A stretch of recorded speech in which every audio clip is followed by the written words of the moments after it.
Let me mute my microphone. Hello, everybody, and welcome to this week's video, in which we will be covering part 2 of Lie groups and Lie algebras. It is outrageously hot in the UK today. I'm absolutely exhausted, and so I'm really sorry if I make any mistakes in this video. Hopefully I won't, and it will still be a useful video. Anyway, let's recap. Last time we defined a Lie group, which is a group that is a group and a smooth manifold. And then we looked at the Lie algebra, which is the tangent space of the identity, and it has these generators T sub A, and they differentiate along each group direction. And then we have an exponential map in terms of alpha, which u of alpha is e to the I alpha to the a t sub a, and our Hermitian is t sub a. And that reconstructs elements from our generator, so it's a type of generation function. And we have an algebraic structure sort of relations, which we showed with our structure constants f sub ab to the c. What we're going to do is look at the SU2, which is the special unitary group 2, and count its generators from first principles, which will be fun.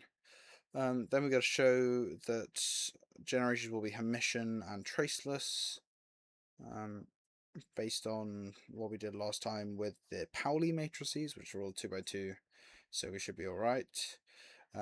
We'll commute commutators of TA and TB, and look at the structure constants, and then we should be able to write SU2 and algebra. We should be able to write the SU2 algebra rather in a compact form. And then we will do some angular momentum and make it physicsy, because that's always nice once you've done a load of horrible, gross pure maths. SU2. It's defined as U in. It's defined as a set, or rather the set of 2 by 2 complex matrices in C, which are unitary with unit determinant. So U transpose U is equal to I det E is equal to 1. Nice. This is fairly easy to understand, I think, once it's broken up. We can determine how many generators it has by counting the real parameters here. So 2 by 2 complex matrix is going to carry 2 times 4, which is 8 degrees of freedom, real degrees of freedom that being. Then imposing this, so 2 times 4, 8 of freedom. We will have 2 diagonal entries of this, giving 1 real constraint, which is the unit norm for each column, and then whilst the single off diagonal entry here will give us 2 further real constraints, which is a complex equation. So then we end up with a group U2, which is a unitary group of 2, which is 8, or rather it has 8 minus 4, which is 4 real parameters. We know that the determinant of U is 1, so we can get rid of another, so that's 3. So the dimensions of SU2 are very much 3. It has 3 independent generators. That's fun. So far we've only dealt with 1 independent generator. Dependent doesn't even matter when it's only 1. So let's work out our constraints on our generators. We can use a Taylor expansion here. So looking near the identity, any group element can be written as a Taylor expansion in our group parameters. So we're going to have those to be epsilon rather to the alpha, while alpha is 1, 2, and 3. So close to the identity this is, U is I plus I epsilon to the alpha t alpha t a. A, or it should be A, not alpha, sorry. sub A plus, and then the rest of the terms. Now we can impose our defining conditions of SU2. So the first one we'll do is this. Let's try again. It's going to be I minus I epsilon to the A t sub A, I plus I epsilon to the A t sub A. And we can expand I plus I epsilon to the A t sub A minus I epsilon to the A t. Sorry, this would be t. That's fine. T transpose sub A plus our error terms squared, which is I, because those are going to cancel, because that will cancel with that. Nice. And of course we're ignoring that. So, or rather we know that this is equal to I, so then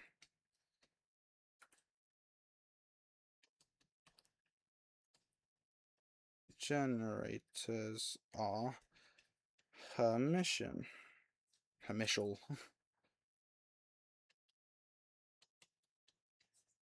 That's useful. So we have shown that the transpose of our generators are the same as the generator, thus they are Hermitian. This satisfies the definition of linear algebra. Now we'll do the unit determinant. So what's the determinant of our matrix going to be? Det I plus epsilon A is 1 plus epsilon times our trace plus O of epsilon squared. And this is equal to 1. Well, that's 1. Let's ignore that. So, epsilon trace A is equal to 0. That's not equal to 0, so trace of A is equal to 0. And A in this case is just going to be our general form for our traces. Therefore, trace of T sub A is equal to 0. So now we know that our generators in SU2 are 2x2 Hermitian traceless complex matrices. I can write this as traceless. The space of these matrices then is going to be exactly 3D. Because we don't have any extra stuff to bother with, so we can say exactly that. Polymatrices. We're going to define 3 polymatrices, sigma 1, sigma 2, sigma 3. Sigma 1 is 0, 1, 1, 0. Sigma 2 is 0, I minus I 0. And sigma 3 is 1, 0, 0, minus 1. Okay. You can double check here that the transpose of these is equal to the original and the trace equal to 0 for each A. These will then be valid generators. These are the traces. These are the generators that all SU2, or rather, they're the standard basis of the 2x2 Hermitian traceless matrices consists of those 3. They're linearly independent, and they span our full 3D generator space. You can verify that, but we have a conventional choice for the generator of SU2, which tends to be TA is the 8th Pauli matrix over 2. A is 1, 2, 3.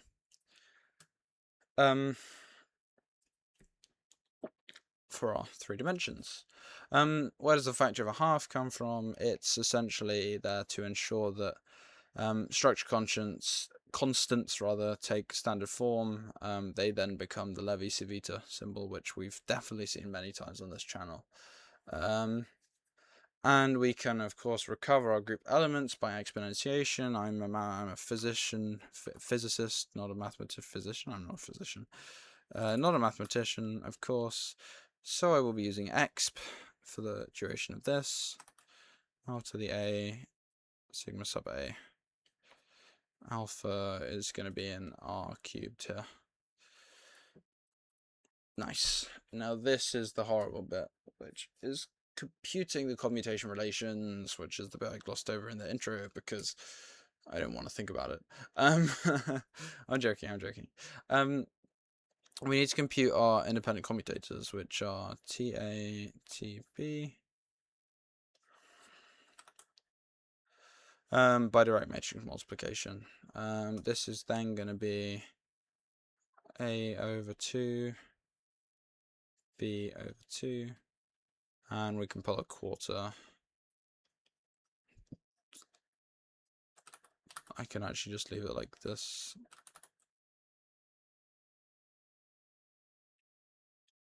Nice. So we need products of, yeah, product of that, and product of that by entry. So we're gonna do them. I'm gonna do one, and I'm not gonna do the other two. I'm gonna do T1, T2. I've got notes on how to do the other ones, but it's not fair on you because they're identical, and it's not fair on me because I'm exhausted and I don't want to do this much linear algebra. So let's do T1, T2. Let's first compute T1, what T1, T2 actually is. Quarter, and then, what is it, 0, 1, 1, 0? And then 0, I minus I, 0, which is a quarter. 0, 0, 0 plus I, even. Forgotten how to multiply matrices. 0 plus I, 0, 0 plus 0, which is 0, minus I, which is a quarter. I, 0, 0, minus I. And now we'll do T2, T1. There's a quarter, 0, I minus I, 0, 0, 1, 1, 0, which is a quarter, 0 plus 0 minus I, 0, 0, I, which is a quarter minus I, 0, 0, I think. Yeah, okay, cool. That checks out, and now we need to do T1, T2.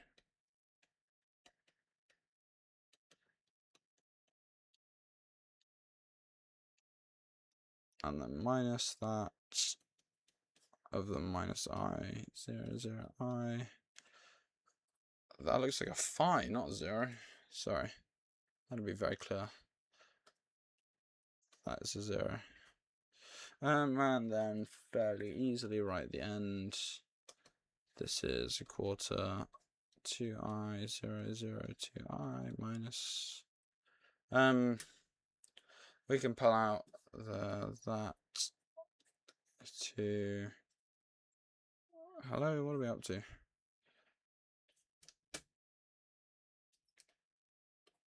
That, and that becomes an I, which is I times T3.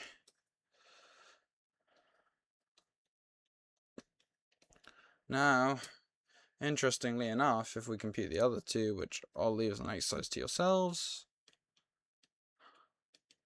that becomes I times T1, and that becomes I times T2. Indeed. How can we capture this in a single computation compact relation? TA, TB, equals I epsilon ABC TC. Of course, we're summing on C. Just to be clear here, 1, 2, 3, 2, 3, 1, and 3, 1, 2, those orders of indices will always yield 1. If you'd like to prove that fully algebraically, then I'd be interested. Let me know. But this is, I mean, this can be extrapolated from here, and then we leave this terming cautionarily because it's not confirmed as to whether or not these are 1, and I believe they aren't actually 1 if you don't have them in this exact order. So, based off of what we saw last time, we can then compare with our general structure constant formula and simply read off, of course, FAB super C is equal to epsilon ABC. Thus, what is this? Levi-Civita symbol. Find structure constants. So not the find structure constant, that's not the same thing. Structure. How many T's are there in structure? Not that many. Structure constant of SU2 is equal to epsilon. Levi-Civita symbol. That's really important because this now encodes, of course, from our exponentiation rule, this encodes our entire group structure. So knowing that it's encoded by the Levi-Civita symbol, well, it shows first of all where the Levi-Civita symbol is sort of originating from, and how this is any use to anybody. How is this any use to anybody? Well, let's look at angular momentum operators in quantum mechanics. For those of you who have done QM to a decent level, you'll know that angular momentum operators Ji are obtained by the following. This is then h bar over 2I, as we have shown above. Now, under the SU2 algebra that we had above, now SU tends to be written in Gothic script, which is something like this. Or it should probably be more like that or something. SU2. I don't know.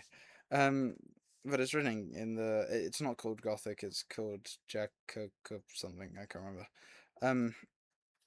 But it's written in this script. This is used a lot in group theory. I think last time we used G as well.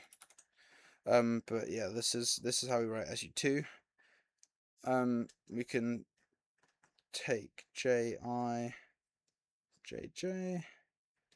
That's going to be H bar TI, H bar TJ, which is H bar squared TI TJ. And then H bar squared, and then our Levi-Civita symbol comes out.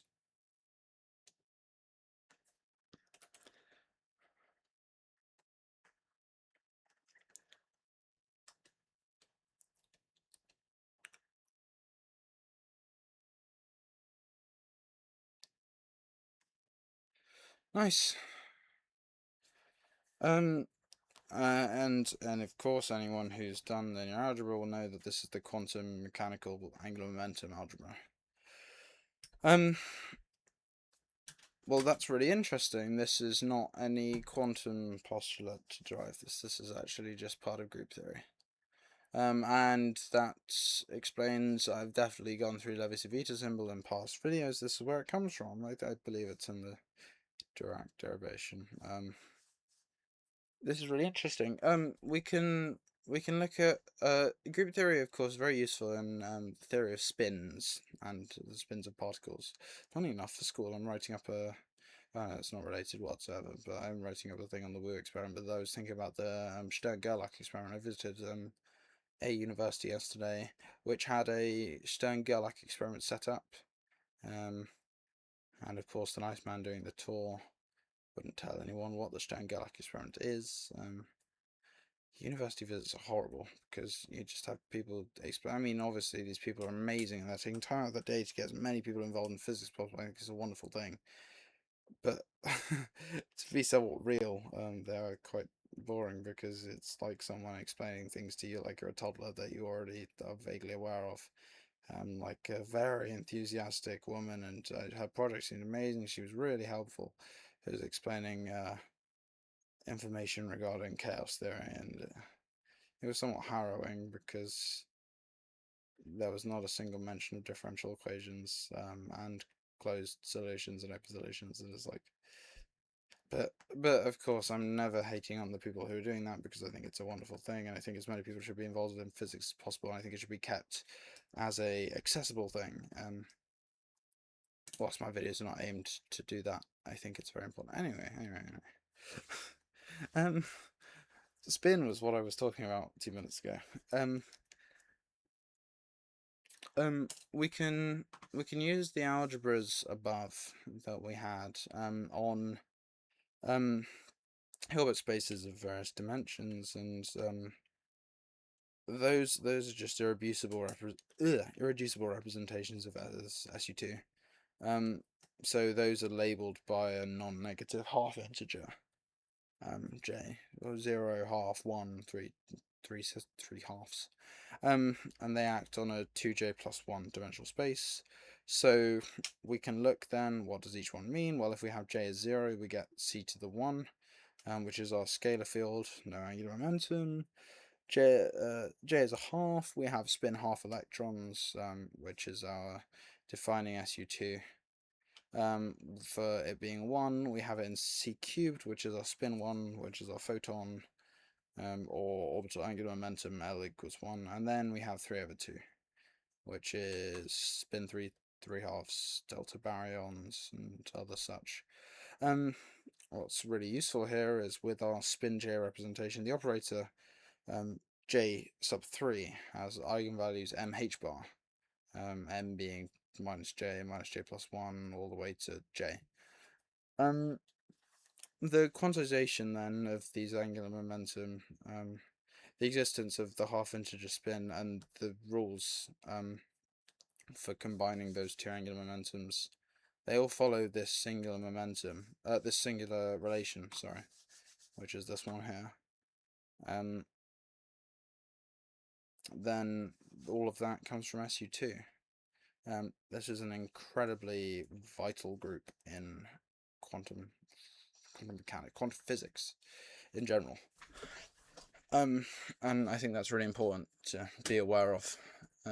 So much so that for the first time in the history of my channel, I'm going to box a number of lines of equations. Oh, it didn't come out very well.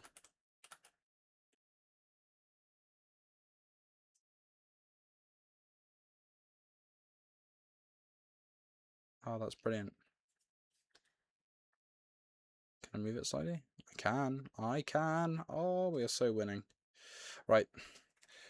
Well, yeah. I hope you enjoyed today's video. I'm sorry if it was slightly rushed. I am literally melting. I am dying to go down and get some water, get this video uploaded and go to bed. But I hope you enjoyed it, and I hope you found it interesting and just understand how vital this group theory that's mainly considered. I mean, it's considered something from pure maths, from abstract algebra, that isn't, no need to be covered by true amazing physicists, but it's really vital where we see where these things come from, like Levy's Vita, like why does this matter at all? And that's exactly where it comes from. It's exactly the structure constant of SU2. But yeah, I hope you enjoyed, and I will see you next week. Goodbye.